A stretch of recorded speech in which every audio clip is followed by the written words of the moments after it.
So we're here with Cristy Abbott. Yes, Cristy Abbott. Perfect. And I heard a rumor that you were like the mama of the Permaculture Convergence. So I really wanted to talk with you today and just ask you a little questions. So how long have you been coming here? I was at the first convergence. Ken Benway and I were in the middle of a permaculture design course at Sacred Lands in St. Petersburg. And it just so happened that the first convergence was right in the center of our course, our 72-hour course. So we included the first convergence in our course.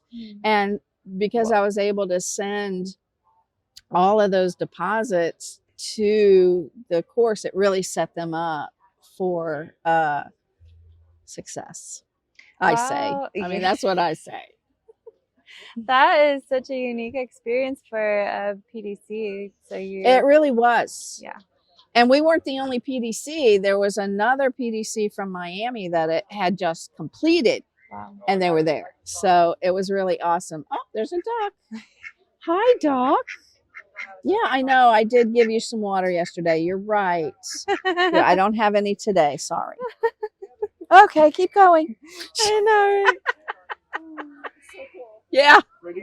Yeah. Yes, I did give it some water yesterday. Yeah, I think he's a friend of somebody's. Yeah, so that was the first one. And then I didn't go to the second or third that happened in Hart. Not sure why that was, but yeah, maybe my granddaughter's being born or something. I was in the middle of creating the St. Peace House or the St. Pete Eco Village. I don't remember. But I got invited to be on the board by my friend Loretta Buckner, who was on the board, but she wanted to step off, and she replaced herself with me. And I've been on there ever since, and that was in 2017. And yeah, so I've been on the board since 2017, 18, 19, 20, 21, 22, 23. And we did not have one in 2020 because of COVID, and we couldn't meet. But we would have been here if we, you know. So are you one that is a teacher facilitator in the PDCs? I have been a teacher and facilitator in PDCs. I was with Corrine 11, 12. She did about, in 2011, 2012, she did about 4 of them. And she was here on one of the boards today. And it's just great being with her too. That's so beautiful. Yeah. Kendrick said that you showed up to his first. I did. Yeah. I was so excited. I was in Tampa at the time. Or was I in? No, I was in St. Pete doing the St. Pete's House, St. Pete Eco Village. And Chris and Joni were coming over. And I was like, I want to ride over. Because he had posted it. And there was someone at the St. Pete Eco Village that was doing rain catchment. And I wanted to see that whole way it was designed over there. They worked together. And I was so excited to see that. And it was a great example. Yeah, so I really loved that. And he had a beautiful yard, and it was great. What made it work so well together? I think it was the pathways and then the perennials on the side of the pathways that really created balance of a food forest.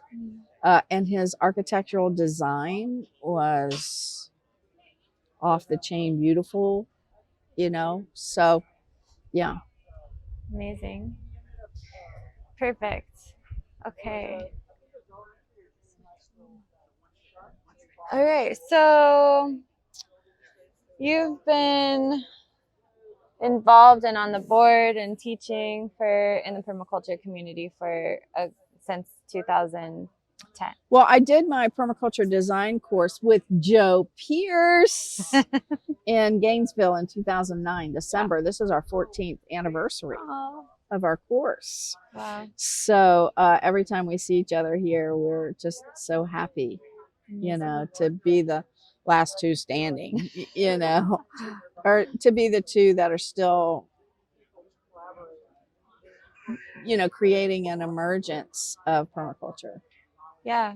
And you've seen a lot change in the community. And what do you think has been some of the biggest changes that you've seen? I think the ages of the people who are interested in permaculture is getting younger and younger.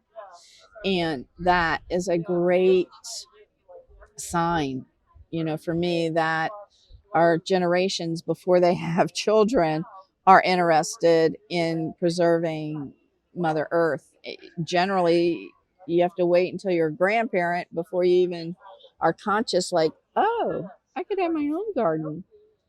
And when you ask people, how did you get involved in gardening? It's my grandmother, my grandfather, you know, so it's not until we gain a little age and wisdom that we even consider creating food for ourselves and our family. So I'm really happy to see this new emergence of youth that are, and young adults that are participating in that.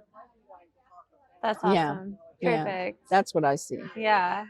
And so, yeah, I just wanted to give you gratitude and thank you. You were the one to check us in, and was that smiley face? Yeah. Well, see, that's my job. All I do is show up on the phone calls, on the Zoom, just make a few comments on WhatsApp and welcome everybody in. That's my job.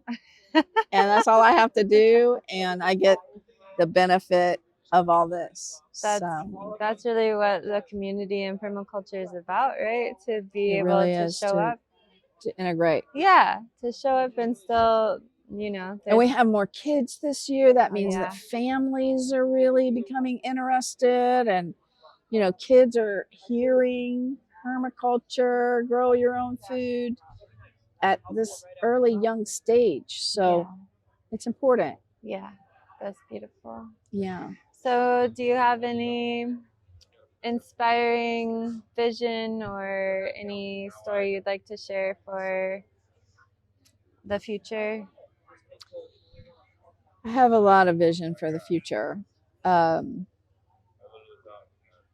just got back from Africa, from Uganda, and I've been working since 2017, oddly enough, with an awesome permaculture educator over there, Tebendeki Ali, and I visited him, and he's an awesome teacher. And what we see is this network of eco-resource centers and eco-resort centers for those of us who are migratory, so that we can, you know, harvest along the way, like this network of farms. I worked for a time at in Tampa at Sweetwater Organic Community Farm, and having that kind of farm that could feed, you know, 5, 8, 12 square miles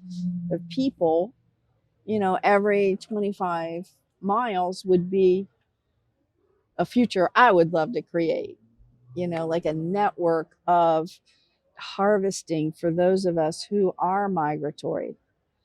And it seems like that's an ancient way that we were as humans, and that village style, kind of like this, you know, what do you have in abundance? What can you bring to the table? You know, who are you? What do you love to do for others is what I want to share and grow in, and allow people to express their abundance, however that is. So that's the future I see. Thank you so much for sharing that. And thank you so much for holding down the space. Yeah. And Yeah, I love holding space for transformation and for things to transpire and for gathering, mm, humans together.